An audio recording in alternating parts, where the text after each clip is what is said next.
RTP. 11:12 nos acompaña ya en la línea Alondra Enríquez, ella es máster en comunicación estratégica. ¿Cómo está, Alondra? La veo perfecto, déjeme escucharla, por favor. Qué gusto, para mí un placer, muy buenos días. Buenos días, pero qué buen ánimo, me gusta. Parece ánimo de quien descansó en el feriado. Más vale trabajando mucho en el feriado, pero muy activos. Al trabajo hay que verle con alegría. Dele, me encanta eso. Yo comenzaba este espacio, bueno, comenzaba mi día aquí en la radio y me preguntaban que cómo veía yo el panorama de las elecciones y los resultados ahora poco. Y yo le dije, te lo puedo resumir en una palabra, incierto, porque hay muchos elementos que se van a considerar ahora esta consulta.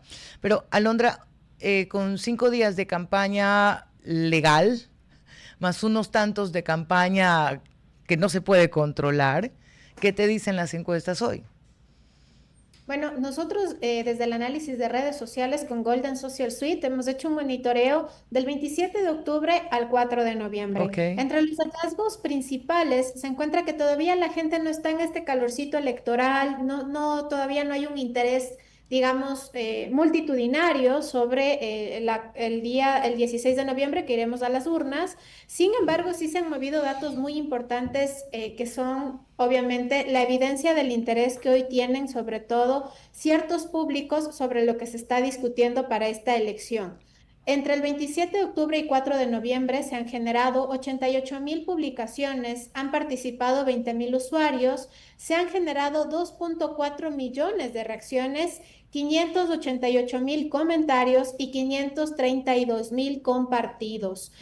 Aunque la data es representativa en el margen de edad, en el margen, perdón, de fechas que tenemos, en comparación a los datos que se movieron en la elección presidencial y en comparación a los datos que se movieron en la consulta del 2024, hay muy poca tensión. Asumimos Ujú. que la próxima semana o en los próximos días se irá calentando un poquito más, sobre todo la determinación de los electores de cómo van a votar. Y el segundo hallazgo representativo es que, al igual que en la consulta del 2024, los usuarios no se han enganchado con estas campañas del todo sí, el todo no, Ujú. más vale, han generado debates muy interesantes por cada pregunta y en función de eso han expresado su apoyo o su rechazo. O sea, estamos en un nuevo tiempo de hacer campaña, no pegue el planchazo. Digo, Correcto. la consulta pasada los dejó clarito, pudiste discriminar, dos dijiste que no. Pero ¿por qué no pega hoy el dile todo no y el dile todo sí, según lo que pueden leer en los pronunciamientos o en el debate que se tiene, Alondra? Algo que yo siempre suelo posicionar y obviamente también dejar en la mesa del debate es que los usuarios son mucho más racionales a la hora de emitir su voto. En este sentido de racionalidad, evalúan qué puede ser conveniente y qué no puede ser conveniente. También se transversaliza el espacio anímico de la audiencia a la hora de ejercer su derecho al voto. Ujú. Ahí hay una gran coincidencia con lo expresado por el presidente Daniel Noboa de que este es un espacio de consulta donde finalmente la gente tiene la decisión de apoyar o rechazar cierto tipo de medidas a través de su voto y sí se ha convertido en un espacio de representación política en función de la determinación del criterio del usuario. Incluso a esta dinámica de creer que la gente vota en masa, que la gente vota Mm. guiada, incluso, por ejemplo, por la pauta, ya ha quedado en evidencia que no es así, ¿no?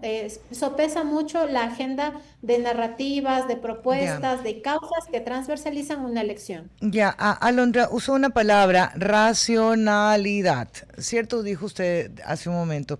¿Hay alguna relación red social, nivel o capacidad para razonar? Qué fea mi pregunta, pero me parece importante.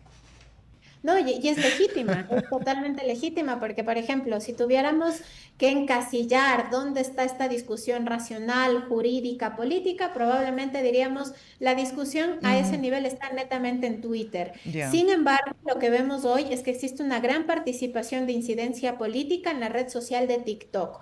Y usted me va a decir, bueno, ¿por qué TikTok? Si es una red, primero, donde se cree que hay un nicho netamente de jóvenes, donde es un nicho que el contenido audiovisual cala mucho mejor en las audiencias y es precisamente por la versatilidad en el tipo de contenido y en la forma de comunicar que TikTok se convierte en una red altamente política y polarizante, donde los debates además son de todo tipo. Vamos a tener argumentos un poco más sencillos y otros argumentos mucho más consolidados, digamos que amerita tener a un experto probablemente generando ese tipo de argumentaciones, pero finalmente la racionalidad de los electores que usan redes sociales no está encasillado en un tipo de red social, sino más vale Ok. en el interés de informarse y de generar contenido en función de lo que espera recibir o lo que espera evaluar y lo que va definiendo también su propio criterio, ¿no?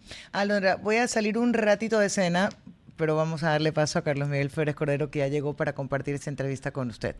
Buenos días y adelante, Carlos Miguel. Hola, Mafer, hola, Londra, gracias por acompañarnos, a toda la querida audiencia, por supuesto, a doña María en Controles. Efectivamente, lo que tú dices respecto de estas dos redes sociales, que generalmente son las que polarizan la discusión, sobre todo tratando de seccionar edades, ¿no? Uno dice, no, es que en Twitter tienes una discusión mucho más profunda.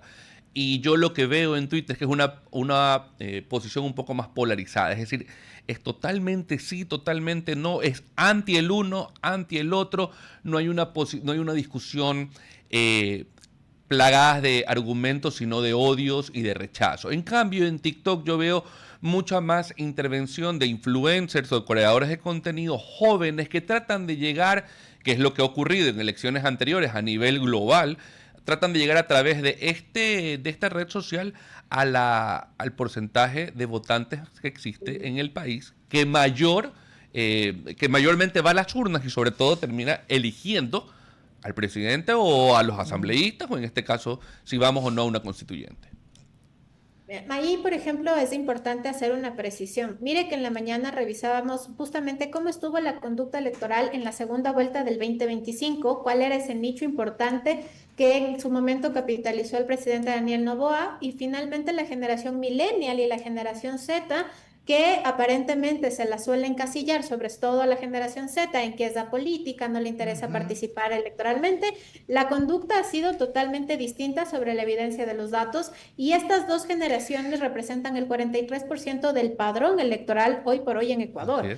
Y adicional a esto, son generaciones que tienen muchísima astucia comunicacional y digital en el sentido de por qué no están al 100% en Twitter, por ejemplo, porque tienen claridad de que Twitter es una red contaminada por bots y que la discusión se convierte precisamente en lo que decía Carlos Miguel, una discusión mucho más superficial que en otras discusiones en otras redes sociales por este tipo de estructuras, ¿no? Que finalmente van dinamitando el tema de la conversación en redes.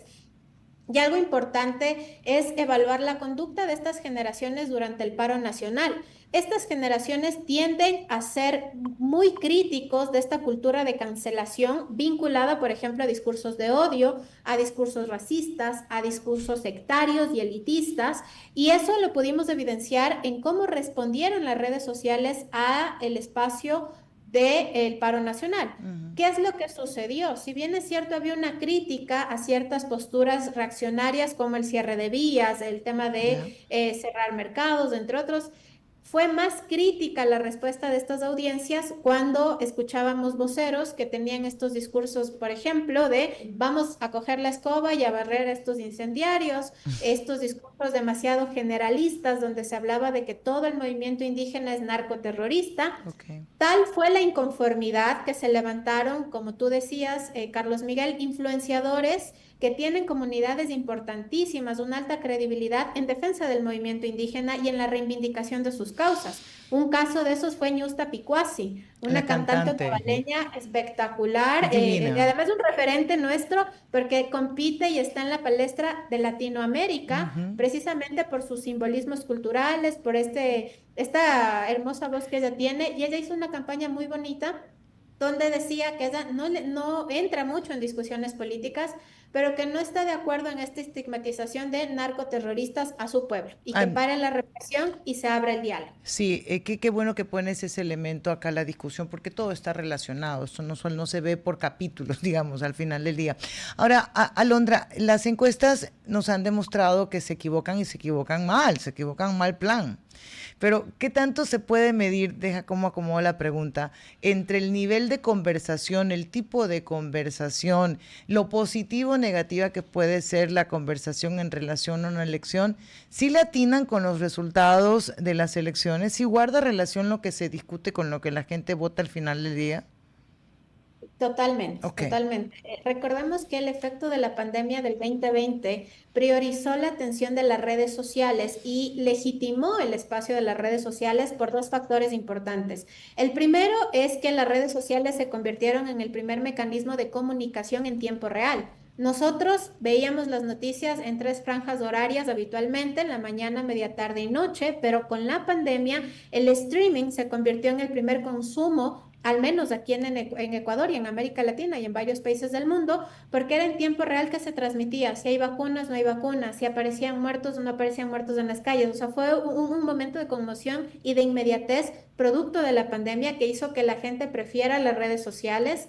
Además, porque el tema de la censura liberó mucho tipo de información. Y el segundo momento que legitima las redes sociales es esta relación de intercambio económico, porque la gente empezó a priorizar la venta en redes sociales a partir de marketplace, de la exposición Ujú. de contenido. Entonces ya había una razón transaccionable que legitimaba el espacio de la digitalidad y que lo ha fortalecido. Con este antecedente, hoy tenemos que la primera elección, en el caso ecuatoriano, nosotros hemos registrado otros casos de éxito de la incidencia de redes sociales a la hora de un proceso electoral en otros países, pero en el caso ecuatoriano, la primera conducta de legitimidad se da no en la pandemia, sino en la elección del 2019 de alcaldías y prefecturas, donde los candidatos que capitalizaron mejor su presencia en redes tuvieron resultados Ok. positivos.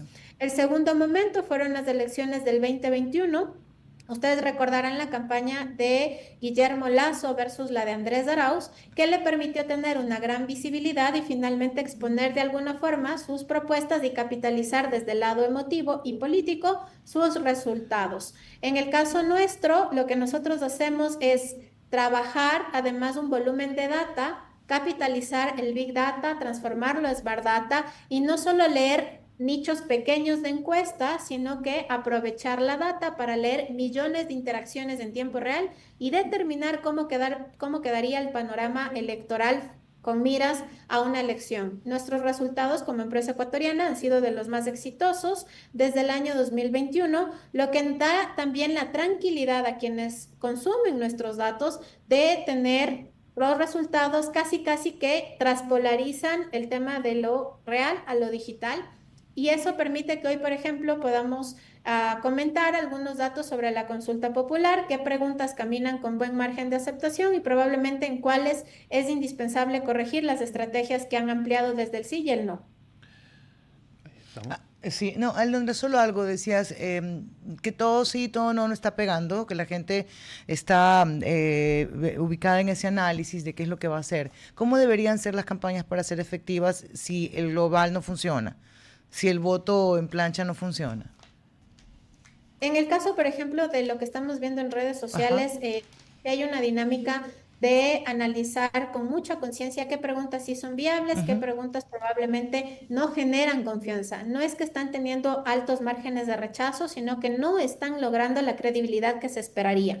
En el caso de la pregunta de eliminar el tema de la Fondo, participación del Estado, el fondo fondo económico para partidario, partidos sí. políticos, correcto.